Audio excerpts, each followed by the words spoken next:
물론 여긴 국민 라디오.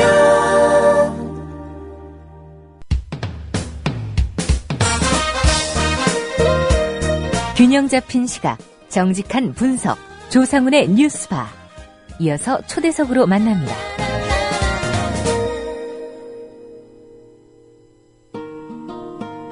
방송통신심의위원회가 KBS의 문창극 교회 강연 동영상 보도를 심의하겠다고 나섰습니다. 방심위의 수장은 대표적 르라이트 학자이고 박근혜 대통령의 대선 캠프 출신인 박효정 서울대 명예교수입니다. 참고로 방심위가 문제 삼은 보도, KBS와 같은 시간대 국민TV 뉴스K도 특정 보도를 한 바 있습니다. 전국언론노동조합 KBS 본부의 정홍규 공정방송 추진위원회 간사 연결해서 방심위의 KBS 심의 문제 짚어보도록 하겠습니다. 정 간사님 안녕하십니까? 네, 안녕하세요. 예. 일단 방심위가 해당 보도 심의하겠다, 이런 네. 어떤 절차적인 근거가 있을 텐데요. 예. 네. 어떤 근거를 제시하고 있습니까? 예, 사실 정확한 사실은 제가 아니라 방심위가 답해야 할 사실일 텐데, 제가 좀 파악한 수준에서 좀 설명을 드리면, 예. 이제 방심위는 KBS 문창극 씨 보도와 관련해서 90여 건의 심의 요구 민원이 접수됐다.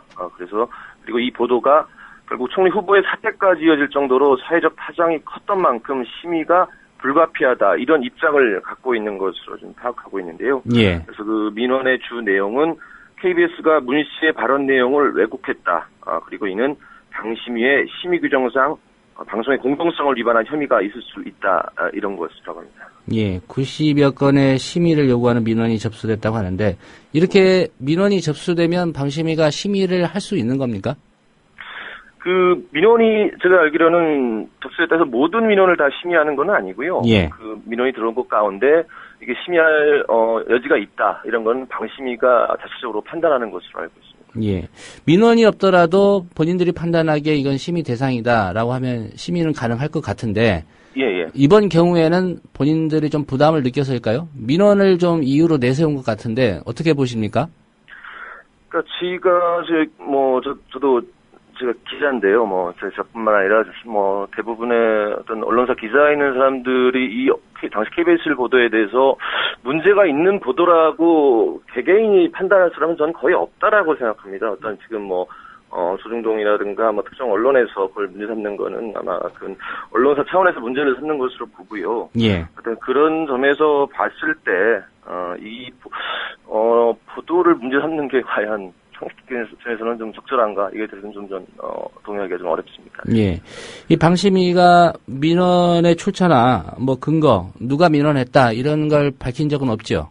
예, 없는 것으로 저는 알고 있습니다. 예. 말씀을 하실 수 있을지 모르겠지만, 이 KBS의 취재와 이 보도 경위를 놓고도 몇 가지 얘기가 좀, 네. 달리 좀 나왔습니다. 네. 이 부분 혹시 말씀하실 수 있으신가요? 예, 제가 KBS 전체를 대변할 수는 없지만, 저희가 KBS 입장도 나왔고요. 예. 개인적으로 생각하는 것을 좀 같이 해서 좀 몇 가지 말씀을 드리면, 보통 대표적으로 얘기하는 게 짜깁기를 해서 전체 발언의 취지를 왜곡했다라는 지금 게 대표적인 주장인데, 예. 먼저 짜깁기라는 용어를 좀 받아들이기가 힘듭니다. 일반적으로 짜깁기 보도라고 하면은 맥락이 다른 곳에 있는 문장이나 단어를 갖다 붙여서 새로운 의미를 의도적으로 만들어내는 보도를 보통 우리가 일컫고 있는데요. 그런데 KBS 보도는 이런 짜깁기 보도가 아니라 문창극 씨의 강연 내용 가운데 문제가 있다고 판단되는 부분을 발췌해서 발언 그대로를 내보낸 발췌 보도였습니다. 예. 당시 보도를 보면 문 씨에 대해서 친일이나 반민족적이라는 표현과 같은 주관적인 평가를 한 대목도 없었습니다. 그리고 다만 발언 내용을 중심으로 상당히 드라이하게 보도를 했습니다. 그리고 발언의 취지 왜곡이라고 하는 부분 관련해서는 KBS는 강연의 취지 자체를 문제 삼는 게 아니었습니다. 그 취지가 어떻든 간에 문 씨의 강연 곳곳에서 드러나는 그의 가치관과 세계관이 과연 대통령과 함께 생정부를 이끄는 수반으로서 적절한가를 묻는 것이었어요. 예. 예를 들어서 게으르고 자립심이 부족하고 남한테 신세지는 게 우리 민족의 DNA로 남아있다. 게으르고 일하기 싫어하는 나라에 선교사들이 와서 변화시켜라라는 등의 발언을 들어보면 문 씨가 근대 제국주의식의 서양 열강들의 논리와 유사한 생각을 갖고 있는 것으로 보이는데요. 이런 사람이 과연 지금 우리나라의 총리로서 적절한가? 뭐 이런 문제를 제기한 것이죠. 예. 마지막으로 한 말씀만 더 드리면 KBS가 반론권을 제대로 보장하지 않았다라고 주장하고 또 하고 있는데요. 이건 사실이 아닙니다. KBS는 보도 당일 5차례에 걸쳐 총리 후보자와 총리실을 통해서 보도 내용을 설명해주면서 반론을 들으려고 했는데요. 예. 문창극 씨는 청문회에서 답변하겠다고만 답해서 발언에 대해 해명할 수 있는 반론권을 스스로 포기했고 그리고 KBS는 이 같은 입장은 녹취 그대로 당일 뉴스에 보도했습니다. 예. 5차례나 반론 기회를 줬지만 청문회에서 답변하겠다 이렇게만 얘기했다는 거죠. 네네. 예. 이 보도가 결국은 그 문창극 전 후보자의 낙마로 이어졌습니다. 이 방심위의 이번 심의, 그리고 물론 민원이 있었다고 하지만은, 네. 일종의 보수 세력에 의한 정치적인 어떤 보복이다, 대응이다, 네. 그런 판단하고 계신가요? 전 방심위 심의뿐만 아니라 지금 최근 1년의 흐름에 좀 주목해야 한다고 생각하는데요. 예. 지난 주말 MBC가 그 문 씨의 강연 동영상을 40분간 보여주는 그 문창극 대담을 긴급 편성하지 않았습니까? 그때부터 중앙일보를 중심으로 한 이른바 그 조중동 등 보수 언론이 한 목소리로 KBS를 공격하면서 KBS의 왜곡 보도로 발언의 취지가 왜곡됐으니까 청문회에서 들어봐야 한다는 주장을 펼쳤습니다. 예. 개인적으로 이런 프레임과 그리고 KBS에 대한 공격은 보수 언론들과 정권과의 어떤 교감을 통해서 기획된 게 아닌가 하는 의심을 갖고 있고요. 그리고 방심위의 심의 또한 이런 일련의 흐름 속에 있다고 생각됩니다. 예. 길환영 전 사장이 결국은 이제 노조에 의해서 사퇴를 했습니다. 뭐 이 네. 부분을 또 고려한 어떤 조치라는 그런 해석도 있는데 이 부분에는 어떤 입장 갖고 계십니까? 그러니까 길환영 사장을 몰아낸 데 대한 안갚음이라기보다는 길환영 사장 퇴진 이후에 지금 KBS가 전에는 좀처럼 보기 힘들었던 권력에 대한 비판이 되살아나자 이에 대한 경고를 보내는 게 아닌가라는 생각이 드는데요. 예. 정권의 입장에서는 앞으로 한 2주 이내에 정권의 입맛에 맞는 새로운 사장이 임명될 것이다 이렇게 생각할 텐데요. 그때까지라도 좀 KBS가 경거망동하지 말라 이런 메시지를 보내는 게 아닐까라는 생각이 듭니다. 예, 가정이긴 합니다만은 길환영 사장이 만약에 있었다면 이 보도 나갔겠습니까? 나가기 매우 힘들었을 거라는 생각입니다. 예. 또 아시겠지만 방심위 위원장이 대표적인 뉴라이트 인사라고 할 수 있는 박효정 서울대 명예교수입니다. 네. 또 위원 중에도 여러 우파적인 성향을 갖고 있는 분들이 포함이 돼 있고요. 네. 이번 심의 어떤 절차로 또 어떤 결과가 나올지 예단할 수는 없겠습니다만은 노조 입장에서는 어떻게 전망하고 계십니까? 솔직히 방심위 심의에 대해서 우리 노조 차원에서 할 수 있는 건 별로 없습니다. 성명서를 내거나 기자회견을 하는 정도인데 이 정도로는 압박이 사실 되지 않을 거고요. 다만 저희는 이번 사안이 전과는 달리 그동안 방심위가 어떤 정치적 심의를 했다는 많은 비판을 받아왔는데 그러나 이번에는 어떤 정권이나 박효정 위원장의 생각대로만 되지는 않을 수 있다라는 생각이 듭니다. 문창극 씨의 발언에 대해서는 일반 국민들은 물론이고 보수 세력 내에서도 공감하지 않는 사람들도 많고요. 예. KBS 보도가 기존의 언론 관행에 비춰볼 때도 문제가 있는 보도라고 단정하기가 어려울 것이라고 생각되기 때문에 여당이 추천한 방심위원들 내에서도 이견이 있을 수가 있어서 제재 결정은 쉽지는 않을 것이다 이렇게 생각하고 있습니다. 예. 후임 사장 얘기를 잠깐 언급하셔서 좀 여쭤보겠습니다. 예. 네. 지금 KBS 사장 선임과 관련해서 이제 특별 다수제나 사추위 도입 이 요구를 지금 양대 노조가 하고 있지 않습니까? 예. 예. 이런 부분들 이번에 꼭 반영하겠다는 게 이제 노조의 입장 같은데요. 네. 어떻게 전망하고 계시는지요? 현재는 제가 속한 새노조뿐만 아니라 다수노조인 일노조하고 공동으로 저희가 지금 천막 농성과 피켓팅 하면서 계속 요구를 하고 있는데요. 예.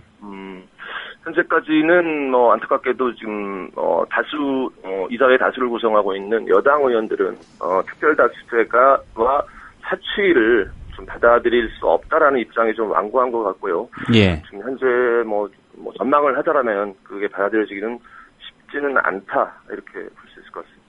예. 좀 예단하기는 쉽지 않을 것 같은데 만약에 이런 노조의 요구가 받아들여지지 않는다면 네. 파업 등을 포함해서 다시 어떤 투쟁을 할 수도 있는 그런 상황입니까? 뭐 솔직히 현실적으로 봤을 때 저희가 얼마 전까지 파업을 했고요. 또 보자면은 앞으로 새 사장이 임명됐을 때 저희가 어떤 행동에 나설 수도 있는 상황이 있습니다. 그래서 현실적으로 지금 사추위나 뭐 특별 다수제 문제와 관련해서 좀 파업과 같은 강도 높은 투쟁을 좀 하기는 힘들 것 같고요. 예. 그 이후에 어떤 사장 선거 관련해서 어떤 저희가 받아들이기 도저히 힘든 사장이 소임된다든가 이런 상황이 오면은 그때쯤엔 좀 파업 등의 행동이 들어갈 수 있지 않을까 이렇게 생각합니다. 예, 말씀하신 대로 이제 후임 사장이 누가 오느냐가 초미의 관심사일 것 같은데요.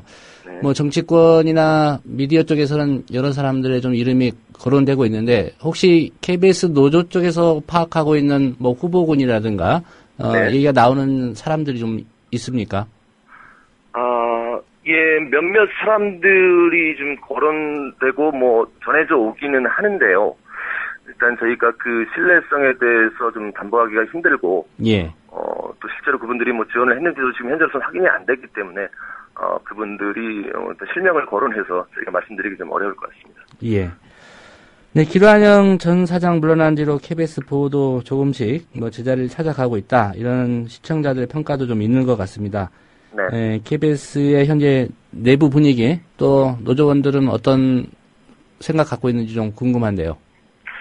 네, 뭐 이번 문창극 후보자 검증 보도에서 볼 수 있듯이 현재 KBS 뉴스를 보면 권력에 대한 비판 보도가 조금씩 살아나고 있고요. 그리고 우려했던 월드컵 중계도 시청률이 잘 나오면서 저희 KBS 내부에서는 앞으로도 사장이 계속 없었으면 좋겠다 이런 말이 나올 정도로 내부 분위기는 전보다 훨씬 좋아졌습니다. 예. 근데 한편으로는 또 현재 상황을 80년도 서울의 봄에 비유하면서 새로운 사장 이후에 기란영 사장 시절로 돌아갈 수도 있다는 걱정들도 있다는 게 사실이고요. 이런 두 가지 분위기가 좀 공존하는 상황입니다. 예. 사장 퇴진에 간부들까지 나섰던 게 좀, 여타 언론사들의 어떤 그 사측과의 대응에서 좀 네. 다른 부분이었는데, 네. 기자들, PD들, 보도하고 프로그램 만들면서 좀 즐겁게 일하고 있는지, 그것도 좀 궁금합니다. 지금 기란영 사장, 김시권 전 국장의 폭로에서 잘 알 수 있듯이 어떤 정권의 오더를 받은 사장에 의한 뉴스와 프로그램에 대한 개입이 사라지면서 현재 기자나 PD들의 제작 자율성이 좀 높아지고 있습니다. 그리고 현재 기자들의 경우에는 기자협회와 보도본부가 공동으로 보도의 독립과 뉴스의 개선을 다루는 두 가지 TF를 만들어서 앞으로 새로운 사장이 들어오더라도 보도본부 차원에서 뉴스의 독립성과 제작 자율성을 보장할 수 있는 제도적 방안을 마련하고 있는데요. 예. 일단 전에는 생각하기 어려웠던 일인 것 같습니다. 예. 저 개인적으로 좀 한 가지 궁금한 건 김시곤 전 보도국장에 대한 KBS 그 후배 기자들 또 사내 평가는 좀 어떤지 궁금한데요. 네. 그전에는 좀 비판의 대상이었고요. 결과적으로 이제 기란영 사장 퇴진 과정에서는 좀 중요한 역할을 한 것 같기도 한데 어떻게들 평가하고 있습니까? 방금 말씀하신 그대로인 것 같은데요. 그분에 대한 평가는 공과가 다 있다고 보는데 관은 당연히 그 지난 1년 반 동안 보도국 뉴스를 책임지는 보도국장으로서 어떤 보도 뉴스를 왜곡하고 이런 데 있어갖고 중요한 역할을 했다. 그 당시까지는 1년 6개월 동안 어떤 사장의 오더에 저항하지 못하고 뉴스를 그렇게 만든 책임은 분명히 있다고 생각하고요. 다만 기자회견 등을 통해서 폭로한 거는 어떤 KBS를 위해서는 잘한 일이었고 그런 용기에 대해서는 후배 기자들이나 구성원들도 높이 평가하고 있습니다. 예. 특별 다수제나 이제 사추위 도입 부분이 관철되지 않더라도 결국은 KBS 사장이 누가 오느냐가 중요할 것 같은데요. 노조 입장에서 또 KBS 구성원들이 생각하는 적어도 이런 사람이 와서는 안 된다라는 기준은 있을 것 같습니다. 어떤 가이드라인 혹시 갖고 계십니까? 예, 저희가 조합에서 몇 가지 조건에 대해서 저희가 기준을 마련해서 이사회에 전달도 했고요. 그래서 저희는 기본적으로 정치적 독립성과 어떤 방송의 공정성을 담보할 수 있는지 지켜낼 수 있는 그런 사장이 필요하다고 보고요. 그래서 다만 그 어떤 정당과 관련이 있던 사람이라든가, 뭐, 방통위 같은 뭐 규제기관에 머물러왔던 사람, 뭐 이런 사람들 같은 경우에는 저희가 좀 받아들이기 힘들다, 이런 입장을 좀 갖고 있습니다. 예. 끝으로 이번에 김한영 사장 그 퇴진까지 많은 시청자들 또 국민들이 이제 KBS 노조와 함께 좀 응원을 해준 것 같습니다. 네. 뭐 시청자들에게 하신 말씀이 있다면 네. KBS 구성원이시기도 하니까 한 말씀 예. 부탁드리겠습니다. 그 MBC 사례를 보면 뭐 잘 알 수 있듯이 정권이 마음만 먹으면 방송사를 장악하고 자신들의 입맛에 맞는 방송을 내보내는 건 어렵지 않은 게 사실입니다. 뭐 김한영이 사장이 있었던 뭐 얼마 전까지 KBS도 마찬가지였고요. 즉 공영방송사 내부 구성원들의 힘만으로는 이를 막기가 어렵다는 겁니다. 그래서 물론 저희 KBS 구성원들도 정권의 방송장악 의도에 맞서서 최선을 다해 싸우겠지만 공영방송을 지키기 위해서는 국민 여러분들의 관심과 응원이 뭐 절대적으로 중요하다. 이런 말씀을 드리고 싶습니다. 예. 오늘 인터뷰 잘 들었습니다. 예, 고맙습니다. 예, 전국 언론노동조합 KBS 본부의 정홍규 공정방송 추진위원회 간사였습니다.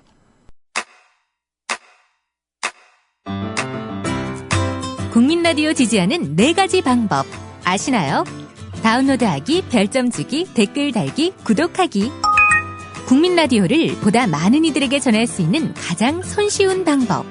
다운로드하기, 별점 주기, 댓글 달기, 구독하기. 잊지 마세요. 다운로드하기, 별점 주기, 댓글 달기, 구독하기.